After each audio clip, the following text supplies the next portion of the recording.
Just because there's been a World Cup on, you didn't think I'd miss the Man United game, did you? We'll focus mainly on the first half. The second half was a bit of a write-off. It was a youth team that went out there, and congratulations to Mainu for taking his goal. But, and realistically, they were playing against a semi-first team from Cadiz, so I'm not going to complain too much that they lost 2-1, especially since one of the goals was miles offside, and again proving why VAR is so important in football. So realistically, the youth team only drew 1-1 when the first team lost 2-1. So let's focus on what happened in that first half, because I have to say I was very disappointed with what I saw from certain players, particularly those who... These couple of friendlies that we have is a prime opportunity for these fringe players to show the boss that he should be playing them. And I don't think a single one of them did anywhere near enough to prove that that should be the case. I would only say there were only two good performances, to be honest, in that first half. And that was from Garnacho and Martial. But so we'll start off with the defence, because I thought that the defence was absolutely appalling. I don't know who was supposed to be in charge of it. You would expect it to be Lindelof as the senior player, but there seemed to be no organisation around the back line. Two goals that could have just been stopped by simple marking, allowing runners to go, set plays again. Dubravka didn't command his area like De Gea doesn't normally command his area, so clearly we've signed another goalkeeper without a presence. Like I say, Lindelof I would expect to be the one in charge, but he didn't seem to be communicating with anyone.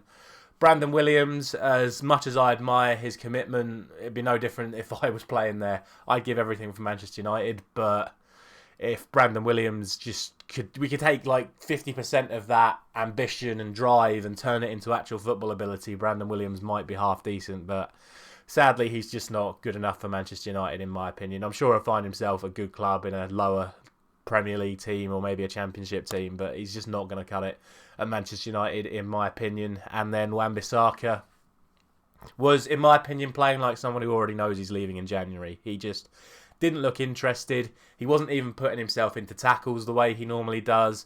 On the ball, he was sloppy. I mean, he's normally sloppy on the ball, but he was even more sloppy on the ball today. So very disappointed in the back line. Up into midfield, I thought McTominay did all right. He just ran around like he normally does. Zidane Iqbal tried his best to be creative like he was in pre-season, and I didn't really have too many complaints with him. And then Donny, again, disappointing. Perfect opportunity for him to showcase his abilities and just didn't do enough. Again, this is Cadiz. This isn't like, a ridiculously tough team to play against. Yes, they got a result against, I can't remember if it was Real Madrid or Barcelona, but they beat one of them this season. But you'd be expecting Donny to take these sort of games by the scruff of the neck, and he didn't.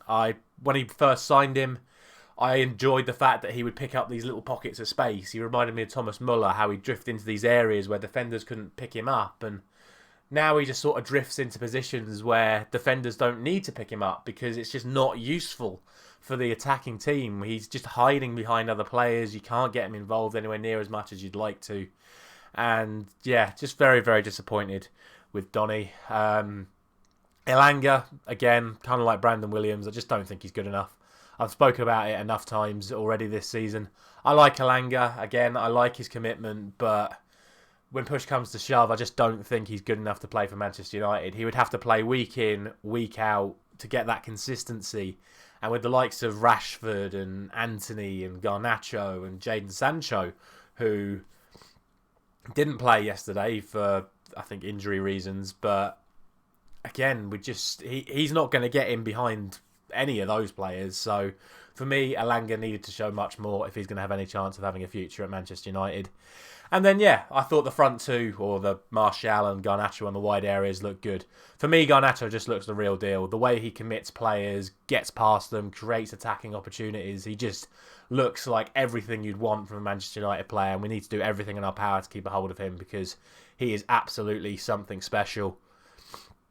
And then Martial looked like a player that was still coming back from injury, which of course he is, but he was looking sharp, he was getting on the ball, trying to create things, and obviously took his penalty incredibly well and full of confidence like you'd expect from Martial, a little Panenka down the middle to get his goal. But like I say, overall that team has lost 2-1 to Cadiz so in that first half, and that is disappointing. I would have expected much better from a Manchester United team full of players trying to get themselves into the first team picture, but I just didn't see it from anywhere near enough of them yesterday.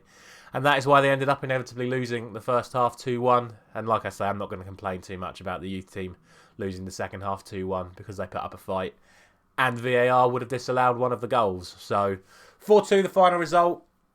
Not really seen what the bosses had to say yet. We'll check up on that later on this evening. But it is what it is. A poor pre-season game or mid-season friendly game for Manchester United. We'll see how we do in the second one next week. Thank you very much for watching.